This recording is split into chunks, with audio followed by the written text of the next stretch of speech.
नमस्कार। उनकी कलम मेरी आवाज़ में आप सभी का स्वागत है। आइए सुनते हैं रीता शुक्ल जी द्वारा लिखी गई कहानी कासो कहो मैं दरदिया। आरा के शिवगंज मोहल्ले की दूसरी गली के पतले मोड़ पर बारीक ईंटों से चिना हुआ एक पुराना मकान है। चूने और सीमेंट की जगह जगह से उधड़ी हुई परतों वाले उस मकान की हालत दिनों दिन जर्जर होती चली जा रही है। पूरे 17 साल बाद इस घर की चौखट पर खड़ी मैं अपने आप से प्रश्न करती हूँ, भीतर जाना उचित होगा? कैसी होंगी बुआ? मुझे पहचान सकेंगी क्या? जिंदगी की आपाधापी से फुर्सत के कुछ क्षण चुराकर किसी तरह यहाँ तक आ पाई हूँ, तो क्या यूं ही वापस लौट जाऊं? दरवाजे पर ठिठकी सी खड़ी हूं, तभी गलियारे के अंधेरपन को टटोलता हुआ एक झुर्रीदार चेहरा धीरे धीरे सामने उभरता है। दुपल्ली टोपी, बारीक तंजेब का फटा हुआ कुर्ता, जगह जगह से उधड़ी हुई स्याह जैकेट, पैबंद जड़े घुटनों वाला अधमैला सा तंग मोहरी का पजामा। उस्मान चाचा? मेरे जहन में पान की गिलौरियों का रस लेता जिंदगी की रौनक से भरा एक विहंसता हुआ चेहरा परछाई बनकर चला आता है। बड़े हुजूर, अपनी सुमन बिटिया के गले में माशाअल्लाह क्या मिठास है। आप इन्हें गाने बजाने की तालीम जरूर दिलवाएं। मालिक, कसम खुदा की ये थोड़ी सी हुनरमंद हो जाए तो। अपनी चोंच बंद करो उस्मान मियाँ। हमारे खानदान की बहू बेटियां और गाने की तालीम। यह बताओ, सुब्रातन को हमारा बयाना पहुंचा दिया कि नहीं? छठी की तारीख याद है ना? 20 जनवरी। उस्मान चाचा, आपने मुझे नहीं पहचाना ना? मैं सुमना हूँ, सुमना। अपनी मैली आस्तीन से आंखों की कोर पर जम आए लिसलिसेपन को रगड़कर पोंछते हुए उस्मान चचा बड़ी बेताबी से आगे आते हैं। कौन? पंडित शिवमंगल तिवारी को बड़की पोती? अरे बिटिया, तू कब आई? आजा, भीतर चलिया। सीलन से भरा लंबा गलियारा, जगह जगह तिलचट्टों और चींटों की जमात। चचा हौसले से उमगते हुए मुझे फर्श की गंदगी से बचने की सलाह देते जल्दी जल्दी आगे की ओर बढ़ रहे थे। सुब्रातन, अरे देखो तो सही कौन आया है। लंबे आंगन के उस पार वाली कोठरी की दहलीज पर मैं खड़ी हूँ। वक्त का एक एक लम्हा क्या इसलिए गुजरता है कि उसकी छाप एक हादसे की शक्ल अख्तियार कर ले? सुब्रातन बुआ के सांवले सलोने चेहरे की सारी आब समय के बेरहम हाथों से निचोड़ ली गई है। भरी पूरी सुडौल काया वाली बुआ हड्डियों का ढांचा मात्र रह गई हैं। मैं धीरे से उनके पैताने बैठ जाती हूँ। बुआ, मुझे पहचाना? कौन? डीएसपी साहिब की पोती ना? किसी पुरानी मस्जिद की सुनसान बारादरी में जैसे अजान का पहला सुर फूटा हो। तेरी छठी में 7 दिन तक हमने गाना बजाना किया था। लाल कचकड़े की गुड़िया सी थी तू। तेरी अम्मा ने तुझे मेरे आंचल में उछाल दिया था। लो सुब्रातन, आज से यह तुम्हारी बेटी हुई। तेरे पहले एक भाई होकर गुजर गया था। हमने टोटका किया, अपनी चौखट की माटी के मोल तुझे खरीद कर तेरी अम्मा को दे दिया था। तुझे नहीं पहचानेंगी री? आ, बैठ, यहाँ बैठ।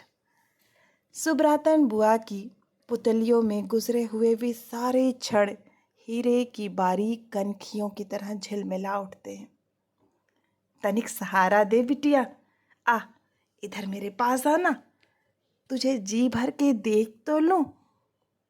मुई आंखें भी जवाब देने लगी हैं अब तो।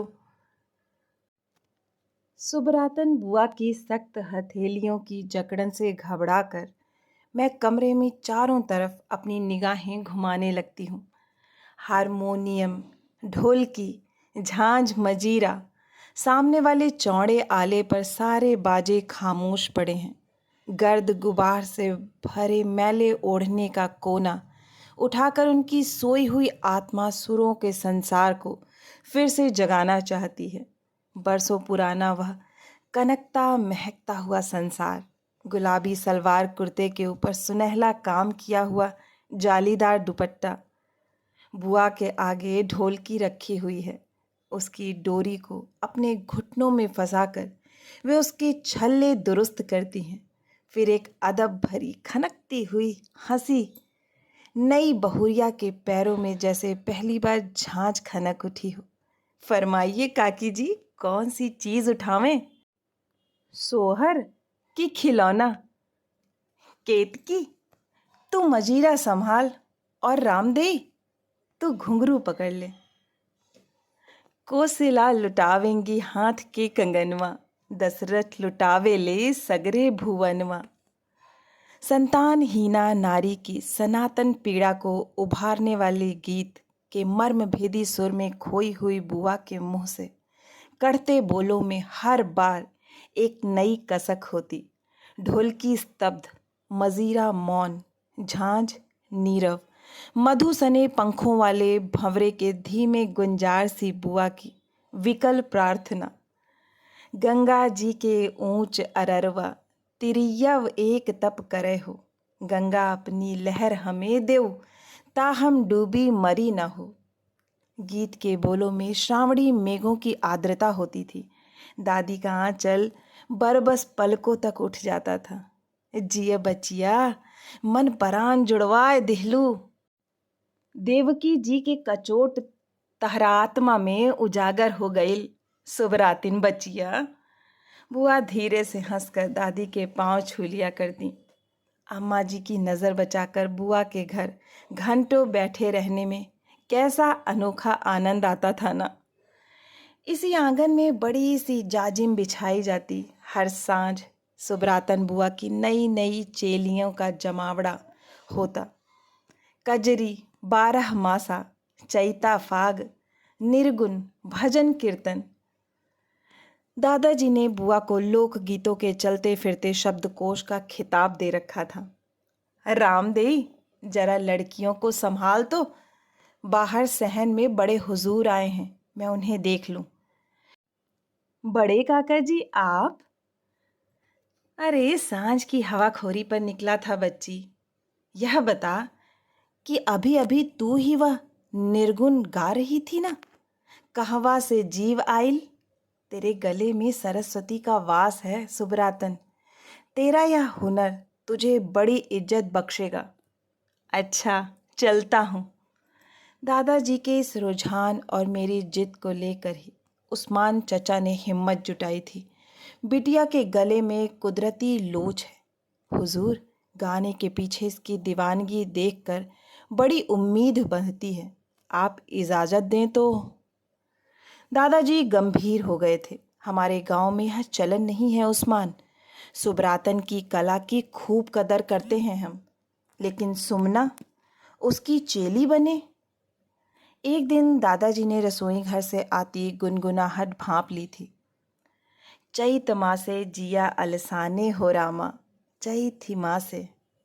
सुमना, इधर आ। तेरी अम्मा ने खबर दी है तू रोज स्कूल से लौटकर सुबरातन के घर जाती है। यह ठीक बात नहीं। आइंदा से ऐसा।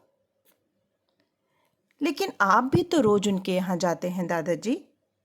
अम्मा उन्हें अपने पलंग पर बिठाकर कजरी, जंतसार के गीत सुनती हैं। दादाजी को उनके गाए भजन कितने पसंद आते हैं। फिर मैं ही।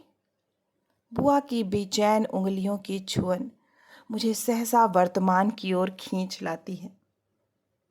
तुझे याद है बिटिया, तूने एक बार ढोलकी लेने की जिद की थी और हमने कहा था खुदा सलामत रखे जिस दिन शादी का जोड़ा पहनकर ससुराल जाने लगेगी हमारी सुमना, उसी दिन इसकी डोली में चुपके से एक ढोलकी रख देंगे। यह उसे बजा बजा कर अपनी सास को रिझावेगी। सुब्रातन बुआ का परिहास मुझसे झेला नहीं जाता। यह आपकी क्या दशा हो गई है बुआ? कहाँ गए सारे लोग? रामदेई, केतकी, राधिका, नौशाबा। बुआ की कफ से जकड़ी हुई छाती में से घर घराहट की सी ध्वनि निकलती है।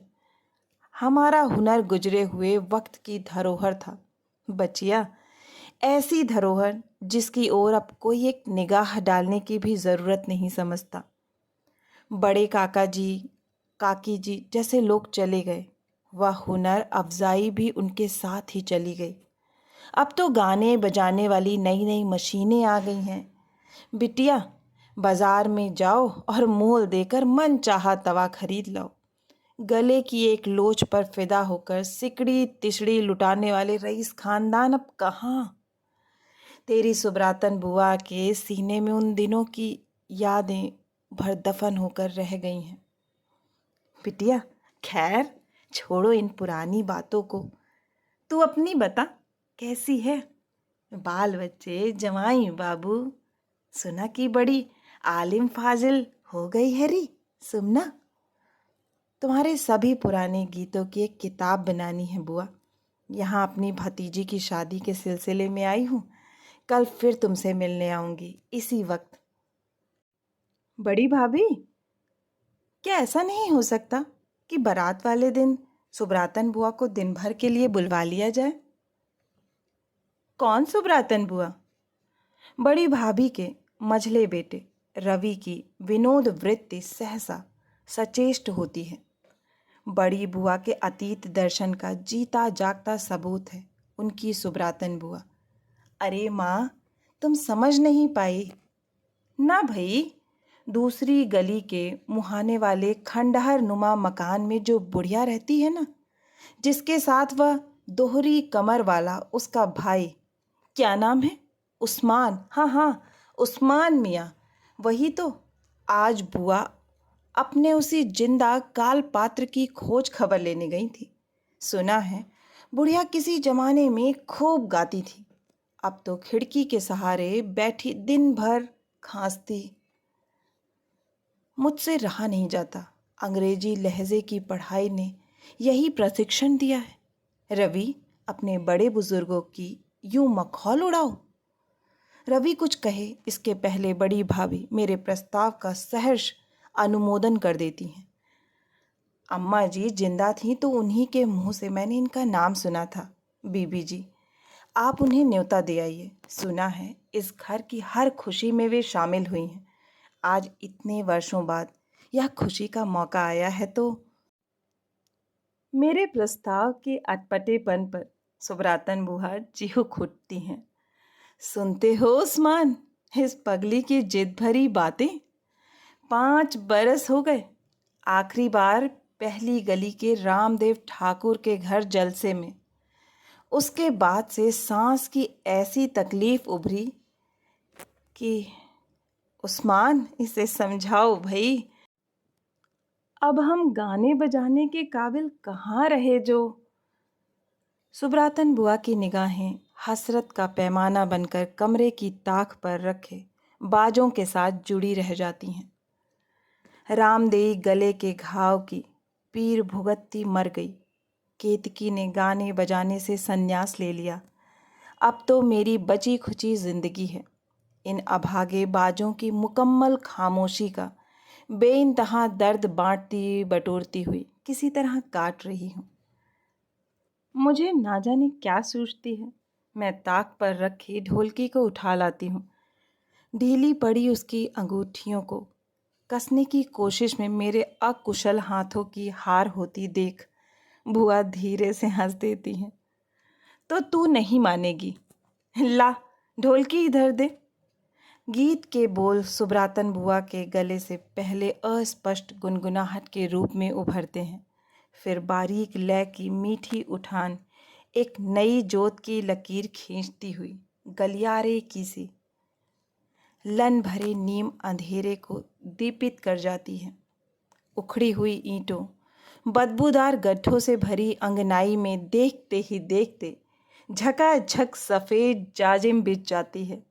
उस्मान चाचा हारमोनियम पर कजरी का पहला सुर निकालते हैं। रामदेई, केतकी, नौशाबा सबकी आंखों में आतुर प्रतीक्षा है। गोटेदार गुलाबी दुपट्टा ओढ़कर सुब्रातन बुआ ढोलकी से मत्था छुलाती सचेष्ट हो जाती हैं। गला साफ करने की बारीक सी आवाज़। उस्मान चचा इशारा करते हैं, शुरू करो आपा। कहुकी के बोले ले कोई लिया हो रामा, पिया परदेसवा। कासो कहूँ मैं दर्दिया हो रामा, पिया परदेसवा। यह दर्द कोयल के मीठे बोल सुनकर कसक से भरी विरहिणी स्त्री का नहीं बल्कि सुब्रातन बुआ का है। वे अपना दर्द किससे कहें? कासों कहो मैं दर्दिया, आलाप के तार पर खिंचता हुआ सुर बीच में ही लड़खड़ा कर टूट जाता है। बुआ की सांस उखड़ रही है। कफ से भरी छाती को चीरता हुआ खांसी का जबरदस्त रेला। उस्मान चचा बाहरी सहन से भागते हुए अंदर आते हैं। इन्हें गाने बजाने की बिल्कुल मनाही है। बिटिया, हकीम साहब की दवा चल रही है, इनके फेफड़े। आप नहीं मानेंगे आपा। सुब्रातन बुआ की छलछलाई आंखों में अपने नहीं गा पाने का दर्द एक गहरी शिकस्त के साथ उमड़ पड़ता है। मुझसे उन आंखों का दर्द झेला नहीं जाता। गली के आखिरी मुहाने तक बुआ के कलेजे को निचोड़ता हुआ वह दर्द मेरा पीछा करता रहता है, हमेशा हमेशा के लिए। कासो कहो मैं दर्दिया हो रामा, कासो कहो। आशा है कि आपको यह कहानी बहुत ही पसंद आई होगी और आपके दिल को छू गई होगी। अगर आपको कहानी पसंद आई है तो एक लाइक करें, अपनों के साथ शेयर करें। और हाँ, अगर आप इस चैनल से जुड़ना चाहते हैं और यहाँ पर नए हैं तो इसे सब्सक्राइब करना ना भूलें। फिर मिलती हूँ एक नई कहानी या कविता के साथ। तब तक के लिए आप सभी का कहानी सुनने के लिए बहुत बहुत धन्यवाद।